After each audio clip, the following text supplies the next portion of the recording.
Are you ready to join the sisterhood? This is the Freedom Sisters Podcast, a place where sisters in service gather to talk about the journey of life and faith, from hardships to victories, and everything in between. I am so excited for today's episode. I get to sit down with Naviere Walkewicz. She is the reigning Miss Veteran America 2019. And what's so exciting is that this is her last week as queen and her duties as Miss Veteran America. And so we sit down, we talk about her faith, her fitness journey, her leadership, and her advocacy work she's accomplished in her over 20-year career in the Air Force, and also being an advocate for women and women veterans for the last year specifically. Naviere is a true joy, y'all. I really enjoyed talking with her. As a lieutenant colonel in the United States Air Force Reserve, she is incredibly brilliant, kind, compassionate, and full of grace. So without further ado, let's get into this week's episode. Hey everyone, welcome back to another episode of the Freedom Sisters Podcast. Today you're in for a real treat because we have a queen on the pod. Naviere Walkewicz, thanks so much for joining us today. Awesome. Thank you so much, Carrie. So excited to be here. I love it. Whenever I get to sit down with a sister queen and a sister in service, I just love it. So let's just dive in and tell us a little bit more about who you are and introduce yourself to our audience. Awesome.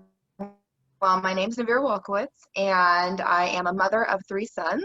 I am a wife to a U.S. Marshal, and I call myself an Air Force brat because my father served and my stepdad served. And so I definitely have moved around my whole life. In a nutshell, that's kind of like my context of who I am right now. But growing up, I was in the Air Force as a dependent. I was shaped by food. And we could talk a little bit more about that because it was my comfort, it was my joy, and there are a lot of things I'm sure we all find stories around that we can talk about. But I also really found a lot of joy in friendships and other camaraderie, and I think that's what really drew me to some of the sisterhood I found in the military.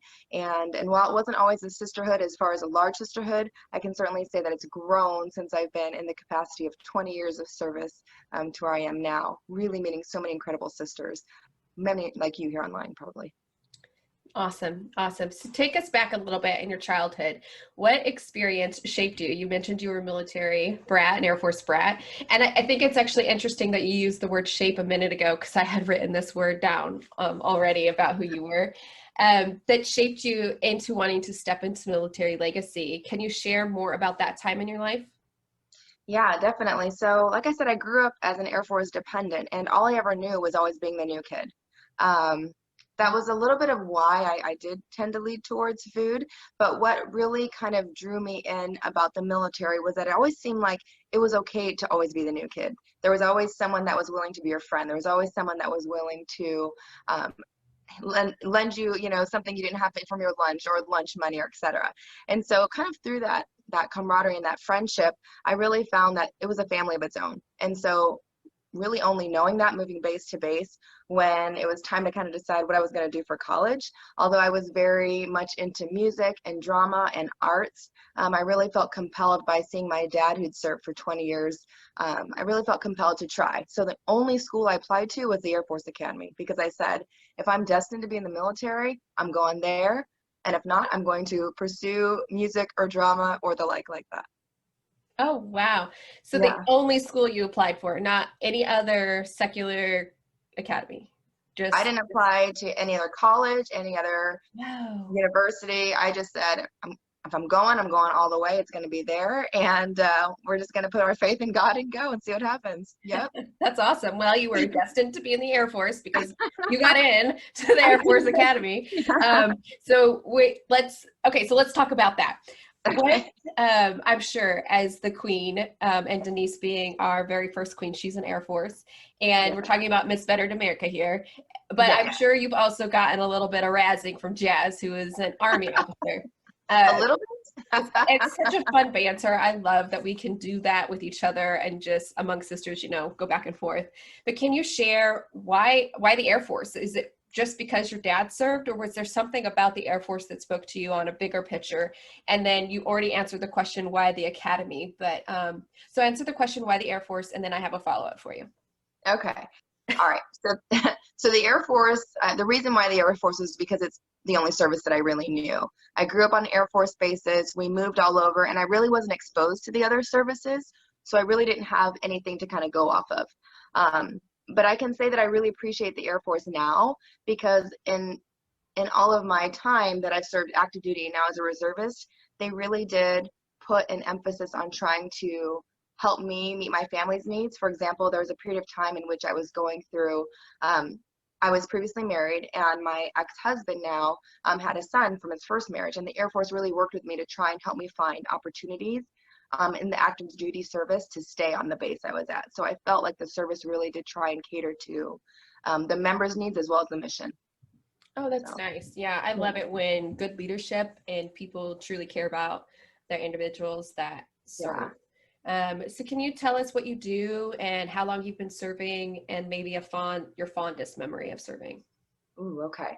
So I'm currently both in the Air Force Reserve, and I'm also a government civilian. So I've been serving since 1999. I was active duty until 2006, and then I've been in the reserve ever since. So combined time, I just hit 20 years in 2019. I know. Whew. I refer to myself as one of those now. I'm like, when the old grizzled lieutenant colonels, I'm like, that's me. Oh my gosh. You've had years. Why are you still here? I know, right? But I'm also a government civilian. I work at STRATCOM, which is a combatant command in the middle of the country in Offutt Air Force Base in Nebraska, and we focus on strategic deterrence. And so what I do specifically there actually is not directly about deterrence. I actually am standing up the Office of Diversity and Inclusion, focusing on women, peace, and security, focusing on equal opportunity. And so I'm really excited. We're about 2 months into that. Wow. So that goes hand in hand really with your whole heart for loving women and helping them be their best selves. So as a teenager, you mentioned this earlier in your introduction, how food became your comfort. And so those teenagers we know are very awkward, but anyway, and then figuring out who you are as a person, figuring out that self-love, and not worrying about what your peers are saying about you, but what you feel about you. What impacted you to turn that on for your healing, to stop looking to food for the comfort, and what did you find instead of that really resonated with you? Yeah, so I realized for a long time that I relied not on food was kind of the crutch, but I relied so heavily on how I felt about myself based off of what people told me about me. I mean, I can remember verbatim conversations that I've had with people in which they've not left me, and it's continued to feed insecurities that I've had. And so, like, for example, there was one time I was a second lieutenant, and I was working out because that's where I found if I tried to work out really hard, I could get closer to my goal. And I remember I was at the pool, and I've always had this complex about my thighs. Many women maybe probably do. But anyway, I was at the pool, and this guy that I know, he's in one of my classes, swam up to the side. He put his arms up, and he goes, you know, Naviere, for an aerobics instructor, you'd have thought you'd had better legs. I mean, it's just like, and I remember that verbatim. I remember his face. And so those are the things that remind me that when I put too much weight or I give too much power to the words of others, it can send you in a tailspin. And so things like that remind me that I can't do that. So how did I flip the switch? I just really got tired of being in my head about myself. I got tired of not feeling good in my skin, trying to want to be like someone else, and realizing, wow, they have problems too. So I just started running. And I remember my dad, this was actually before I went to the academy, my dad would just say, we're going to go for a run. And I'm like, okay, all right. And he would take me, and we'd go from our house to the stop sign, because that's as far as I could get. And I remember the first time I completed a 5K with him, it was a turkey trot. I was so proud, and then I ate all the food. You had to replenish. Yeah, you earned it. But it's pretty incredible. I mean, the power of your self-talk, and then also finding a niche where you feel good. So I mentioned earlier, I love music and drama and the arts. My mom also took me to a jazzercise class, and I remember I was wearing my dad's oversized t-shirts, his shorts, because I thought if I wore big clothes then I would look smaller.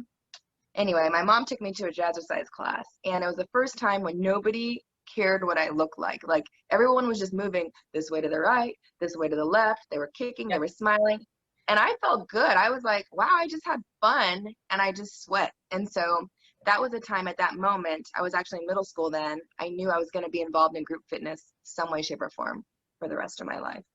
So Yeah. it Which was you kind of are. There is an element of that in service, right? But in yeah. 2012, you did something really remarkable. Do you want to talk more about that?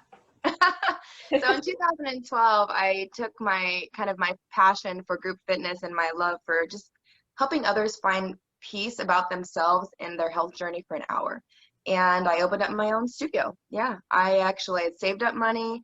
I talked with some investors. I did the whole business plan, started looking, and I just jumped in because I knew that there were women like me who needed a place where they could just be outside of their head and inside the moment of just feeling good for an hour. Yeah. So, are you still in business? You still have it? I do, I am, and I was curious. I'm sure, like many people, how COVID was going to kind of affect us, and it forced me to change the way we kind of operate a little bit. I did offer a virtual platform, so that's actually been wonderful, and it's opened up the opportunity for my business to be available all over the place. So that's been really incredible. Yeah. So, have you guys been able to go back to in person yet? So we've been in person the whole time in Nebraska. We just had to kind of abide by social distancing and numbers of people in a room rules. So at the peak of it, we were limited to 10 people per class. Yeah. But now we're up, you can have up to 75% of capacity, but we still do social distancing. So I maxed it at 15 because I like people to feel comfortable. And knock on wood, we've had zero issues. Yeah, I have a female focused gym that I'd love to go to, and they were shut down for 2 weeks, that first initial 2 weeks, and then they've Yeah. been able to open and abide by the social distancing rules. Yeah. Then we had this weird go back a phase moment, and so that was kind of hard to navigate, but they started going outside, and then of course we had smoke. It's like 2020, what else could you throw at us? I Like, know. what is Well, going on? let's not ask. Let's not ask because we still Yeah. have some months left. We are in the home stretch. Like we're in the Yeah, last 90 days of the year. So can we just like let's start vision casting for the next year? Let's just get through this last 90 days and I'm so with you. yeah. Yeah. So how can people find you? You're still doing virtual as well? So if somebody wants to join in, they can. Can you share where people can find you? And I'd love that. Yeah, I'm definitely. You can find me on pretty much all social media platforms. Naviere Walkewicz is always the easy one to find me on. There's probably just one of me, but Fitessentials is my studio name because I combine fitness with essentials. So to me, fitness is essential to a healthy way of life. So we combine it. Fitessentials is the name. Oh, Same on Twitter, on let's see, on Instagram, I'm Mrs. Boss Lady. But if you just search Naviere Walkewicz, you'll find me. LinkedIn, Naviere Walkewicz. Yeah, all to my name. that's awesome. I love how you did that because it truly is, because it has been your healing piece of your puzzle and it's essential to that. It's definitely essential to a lot. Like when we look at the holistic, Yeah. we see that it's not just getting the mental health, but it's also what you're feeding your body, how you're treating your body, and also the spiritual element of it. So when is it all women who come to your studio? So I will say it's majority women. We don't exclude. Do have men that come. I say a few smart men, but I it's love it. majority women that come. Yeah. Awesome. Yeah. So, what tips would you give somebody if they're struggling with that self affirmation, that self love, the self compassion, to maybe hear something from personal experience that can help her overcome that and walk forward into healing? Yes. Oh my goodness. I talk to so many women, and I think the first thing I would say is just to start off by just look at yourself in the mirror and say, you are worth it. Just say it. You are worth it. I know it may seem silly, and you're looking at yourself and you're like, oh my gosh, I'm looking at my face in the mirror, and you start to see all your imperfections. I want you to stop seeing that and just look at yourself on the whole and say, you are worth it. And then whatever step you take in the right direction is a good step. So I tell people, find your joy. What do you actually enjoy doing? Because being healthy doesn't mean you have to step in a gym and lift weights. It doesn't mean you have to, pick up a tennis racket. It can mean anything that brings you joy. If you love being in the sunshine, go for a walk. It's just finding a way to bring a healthy aspect into your life. And I also tell people when it comes to food, because I feel like I have to give up everything to be healthy. I never use the word diet. I tell people that if you can just make good decisions 75% of the time, you're going to be okay. So if you just think about your day, if you don't have all of your meals being something that's going to derail you, you're going to be okay. So more of the time, making good decisions is kind of a way. It's a way to balance life. So I always tell people, start with just saying, I accept me, I'm worth it, and now I want to move forward and kind of find the best me. And so love yourself along the journey. Yeah. So as you're talking, the things that I feel pressed to ask is like, what did you learn about God? You seem to have a pretty good faith foundation. What did you learn about God through this experience and then walking in your purpose from your pain? Yes. So I'm really glad you brought that up because I will tell you, I've struggled with my relationship with God in the past. And so I grew up, let me just a little background. My mom is Chinese and she practiced Buddhism when she was younger. My father, my biological father, is Protestant. And then my stepdad, who is my mom's been married to for 30 plus years, is Catholic. And so I would go to church, I would stand, I would sit, I would recite what everyone recited, I would sing because I love singing. But I never really fully embraced the Lord until as I've gotten older. In fact, I've had conversations with my son. But what I would say is most recently, I've actually worked in this office with this gentleman, and he and I will talk daily. We talk daily. He's very religious, but he tells it in a way where I'm like, why couldn't you have been my Bible study teacher? Because I think I would have really gravitated to the stories because you talk about it in a way that it makes sense to me. It's relatable. And so I was sharing with him, like one of the things that I always say, and I don't even know where in the Bible this is, but it's a serenity prayer. And it always speaks to me, but God grant me the serenity to accept the things I cannot change, courage to change the things I can, and wisdom to know the difference. And when I'm in tough times, when I feel like, how am I going to get through this? I've always said that. So I know that my faith has always been there. And so when Rodney and I talk, we talk about, I call him the big guy. I have conversations with him on my way to work. One of the things Rodney challenged me to do, this is the gentleman I work with, he was like, you should just find quiet time. And so I've actually turned my radio off driving into work, and I just kind of pray. It's quiet. I would normally like listen to an Audible book on tape. I would, listen to music, but I just turned it quiet and I just started praying for my children, for my friends and family, for women that have no voices, for my veteran sisters. And all of a sudden I'm at work and I'm like, oh, I guess it's time to go do that work thing. So it's been really a healing relationship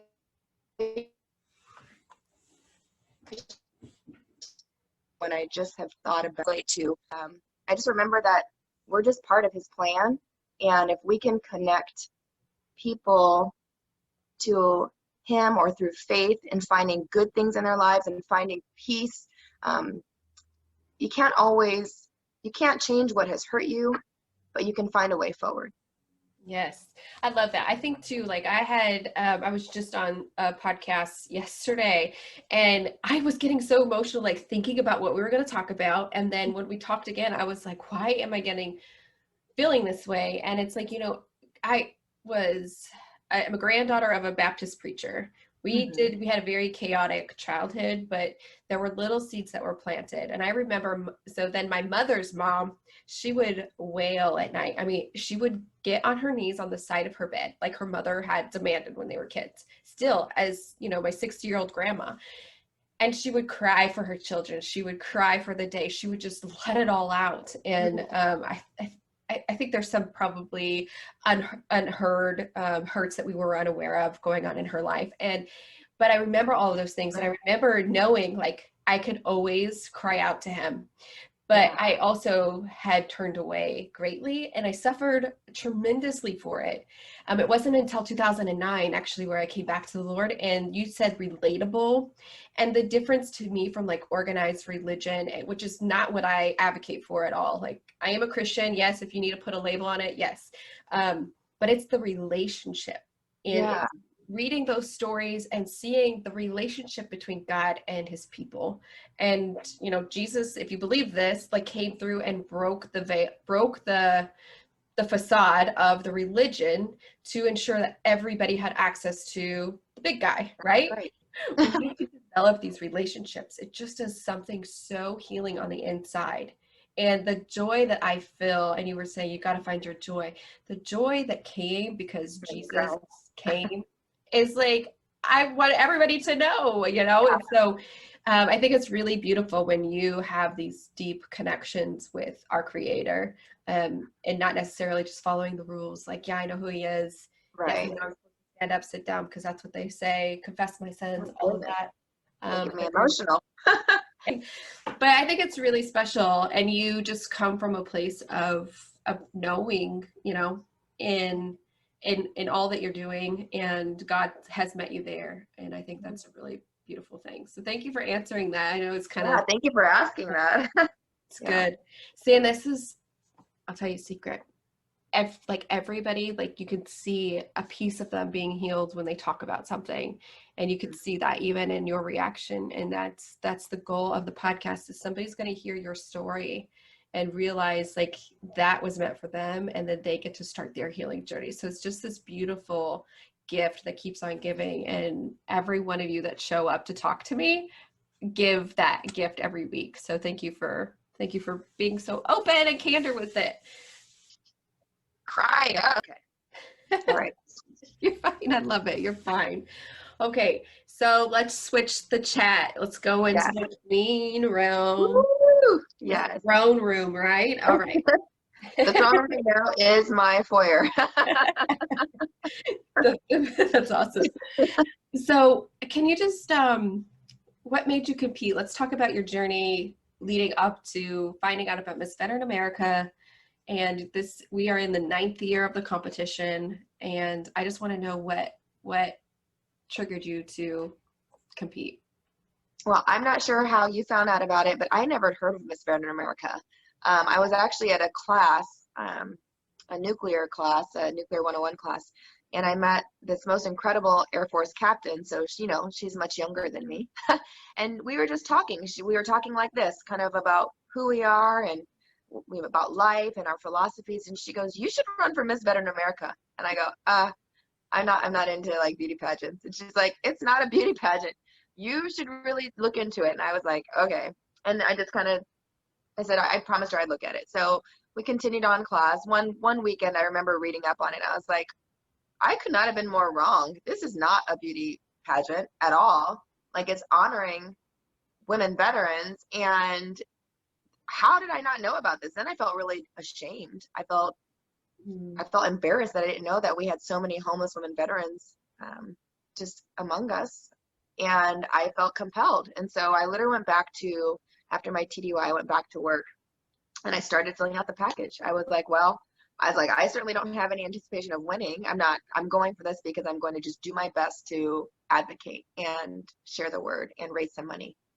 And so that's what I did. I talked to my boss about it because I had to get, the endorsement and the support. And he was like, what's this? And so I educated him as well. And he was also one of the, people that helped donate. So anyway, I just think that it was an awareness to start with. And then once I knew about it, I could not do it.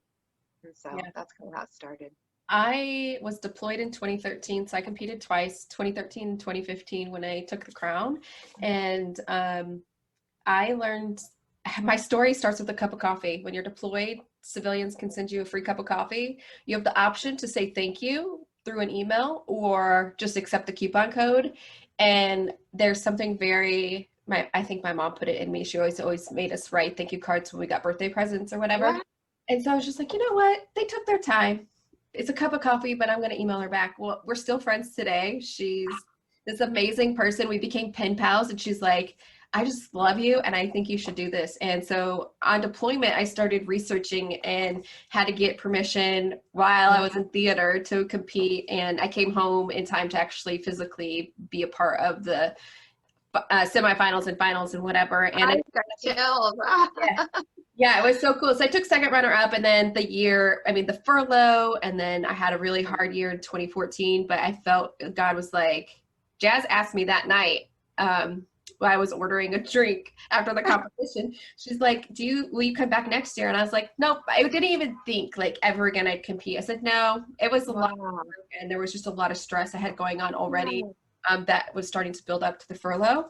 And then just had a really crazy 2014, moved, did all kinds of stuff. And then I just felt like God say, lay your pride down. Like, if you trust me, this is an act, like I need you to walk in obedience with me, then you compete again and just do it out of obedience. And what I learned that year in 2015, there were challenges, there were great things, there were challenges, but what I learned is that I have a deep love for my sisters.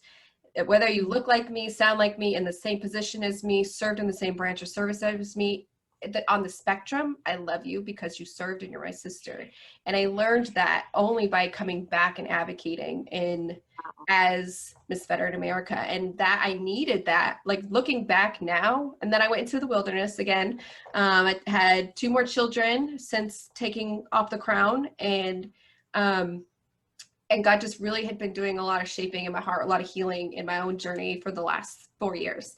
And then Valentine's Day, this gift came to me in my brain while I was sleeping, and he was shaping me for all of this. And even the time after I left Miss Veteran America, after the crown, there was all this preparedness, but it started because I acted in obedience so I could really get to know my sisters in a deeper way.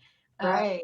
I'm so thankful. So thankful. And then this, and look what has come from that love. I mean, this is incredible because now your outreach and your love touches so many. And, that's one medium. And now you're looking across the board at how you can really impact so many more that need to hear that your voice is heard and we love you. So that I'm so excited for you.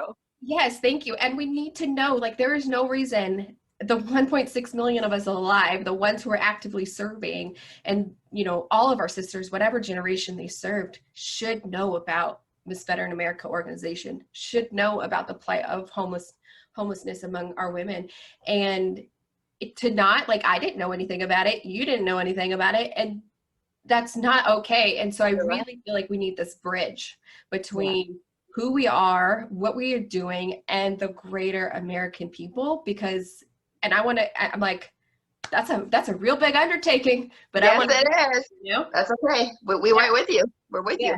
It's so great. It's so great. And so can you talk about your year? Let's talk about your reign, all the things, the highs, the lows, what you have learned, how COVID has affected that, and just all the things. Yes. So I have funny stories. I have just heart-wrenching stories. And what's so interesting is that my time kind of on the road was really, short. I mean, Crown October. I remember I was in I was getting a gender advisor training in Sweden. So I was gone for 2 weeks. I came home, kissed my husband and sons, got on a plane the next day to the DC, kind of the Northeast region, because that's when I did the Veterans Day Parade, and that's when it started. So the Veterans Day Parade from November till January, end of January, I think was the last kind of traveling event I did. So really 2-3 months. And then COVID happened. And so what was so incredible in those condensed amount, we did quite a bit in that amount of time, but I was having so many conversations with people that I met, and they were reaching back out. Mothers I met, just women veterans themselves who I was actually able to say, you should apply. And there are people that have applied, because they've now learned about it, not for the crown, but because of the calling. So that has been really powerful. A funny story I've learned: never carry a crown case without putting makeup on, no matter how early your flight is, because people will want to ask you, are you a queen? And they look at you like, why do you look scary? Because you don't look like you really take care of your face. And so I told Jazz that story, and she was like, yeah, you got to make sure. So no matter what, even if it's a 5 a.m., early bird flight, even if you're not wearing the crown, but you're carrying the case, you better have your face made. Because I literally had a little girl ask me, are you a queen? And she looked at me kind of funny, and I was like, I am, then I kind of explained a little bit, and then the mom was like, well, can I take a picture of you? And I was like, these are not the times when you want to take pictures, but anyway, it was really sweet. The little girls were my favorite. I always loved just taking my crown off and putting it on their head. Yes. It's just, there's just something that their face, and it's just like they can see themselves as a queen. And, yes. Know what it feels like. And it was always so special. Mm-hmm. Well, I'll tell you, even my son, I have a 5-year-old, and he puts on the crown, and he goes, Mommy, I'm a queen like you. And I said, yes, you are. You know what? Yes, you are. That's awesome. That is so awesome. What, so talk about the virtual run. I participated. I supported one of the girls who were running and joined her team and did the race. Can you tell us? I mean, that was your vision, right? That was your fundraiser. I cannot take credit Oh, completely. That so Bob and I talked. So he is part of the amazing Final Salute Incorporated team, executive director, and he's like, "Hey, Naviere, we want to do some kind of virtual event. I see all these runs out there. We should put something together." And so we had a call, and I said, "Okay, I can help with that." And I'd never put one together before, but I started researching, and I talked to several people who are runners, like Zoe. I don't know, you know Zoe, and she's a runner. And I'm like, hey, what platforms have you used? And so we did a little conversating there. And anyway, just kind of help put it together. And I think the biggest thing was to make sure that we continued to advocate and educate and raise money. Like COVID happened, but life and the experiences that people are having did not. And so it was really important that we still found a way. And we raised over $20,000. I mean, it was incredible. that's totally incredible. Yeah, just kind of blew my, what I remember thinking to Jazz, we were talking, and I was like, she's like, how many coins? And I was like, I don't know. I said, it'd be good if we get 50 people.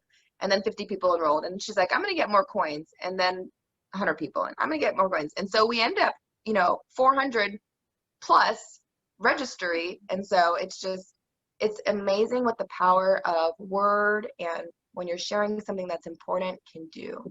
So.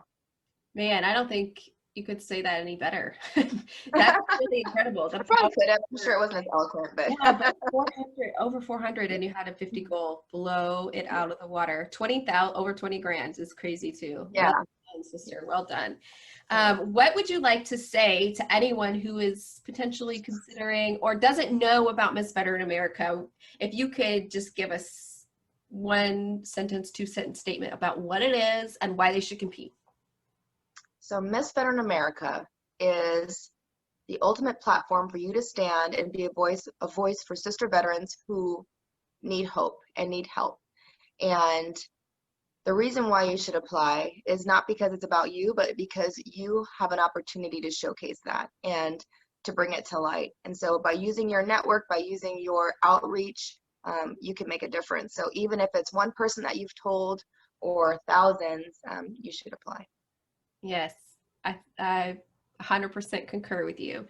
And then for the top 25 this year, what this is airing the week before the virtual live event happens. So what last bit of advice would you give them or Oh, encouragement? sisters, I just got goosebumps, Carrie, because I remember like yesterday. I feel like I blinked and it's already the time is up.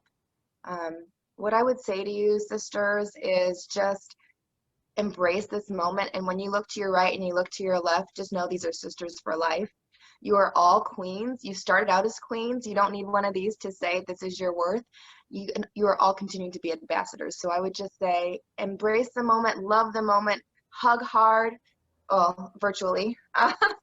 but but just remember, I guess you can't even look right and left. Wow, I'm thinking it like we're in person. So look right, imagine someone's there. Look left, imagine someone's there. But seriously, just remember that we're all connected, and you don't need to have anything that says you are this place or that place to be a part of this family, a part of the sisterhood.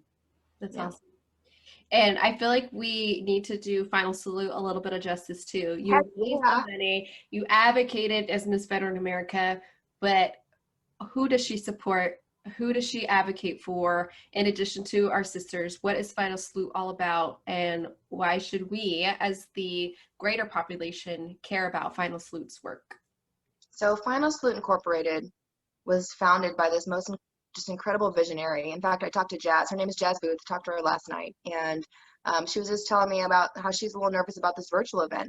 And I said, Jazz, and you could probably ask her to show you this text. I said, Jazz, you have nothing to worry about because everything you touch turns to gold.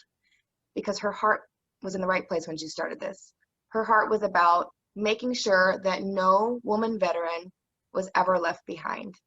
And so when we raised our right hand and gave the oath, we raised our hand to give our lives for our country. And so we need to remember that all of those women still need help too. And so Final Salute Incorporated provides suitable housing, it provides shelter, provides financial aid, provides clothing, we have this most incredible opportunity to help women get back on their feet and getting back in the workforce through Next Uniform. So there's just so many things that this organization does. And if you don't know who they are, I encourage you, in fact, I implore you to go look up Final Salute Incorporated, because it needs to be part of what you're supporting in your life. Absolutely. FinalSaluteInc.org. And our listeners know we supported them this year through our first inaugural event for Shiro Talk, and we were able to give back forever and always. When you compete, really when you get crowned, you're an advocate for this organization. And I couldn't agree with you more about Jazz and her creative visionary genius, her jazzisms, her conceptualization of projects and things to do have always blown me out of the water. I think she is a true visionary, and am excited to see what is next for Jazz.